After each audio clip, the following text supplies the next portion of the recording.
बिस्मिल्लाहिर्रहमानिर्रहीम। मेरे पाकिस्तानियों, कल 11 बजे मैं लिबर्टी चौक से अपनी हकीकी आज़ादी की तहरीक का आगाज़ कर रहा हूँ। मैं चाहता हूँ आप सब इसमें शामिल हों। ये कोई सियासत के लिए कोई तहरीक नहीं है, ये कोई ज़ाती मफादात के लिए नहीं है, कोई गवर्नमेंट गिराने या लाने के लिए नहीं है।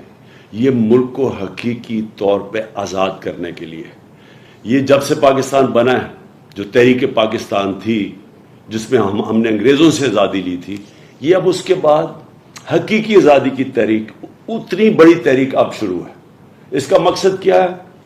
इस मुल्क में जो फैसले हों वो मुल्क के अंदर फैसले हों। कोई बैरून मुल्क के पुतले हमारे मुल्क के फैसले ना करें। दूसरी चीज, इंसाफ हो, कानून के सामने सब एक बराबर हो। इंसाफ से इंसानों को आजाद किया जाए, इंसाफ दे के इस मुल्क के अंदर खुशहाली लाई जाए, क्योंकि इंसाफ के बाद ही खुशहाली आती है।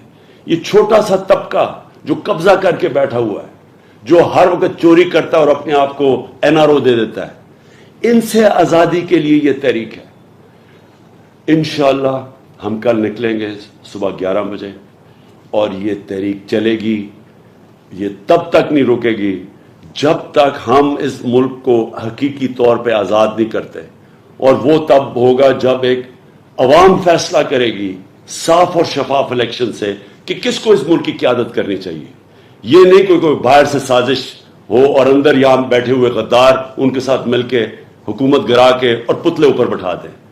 हम वो मुल्क चाहते हैं जो कायदे आज़म ने जिसकी जद्दोजहद की। हम वो मुल्क चाहते हैं जो इलामा इकबाल की ख्वाब थी। पाकिस्तान जिंदाबाद।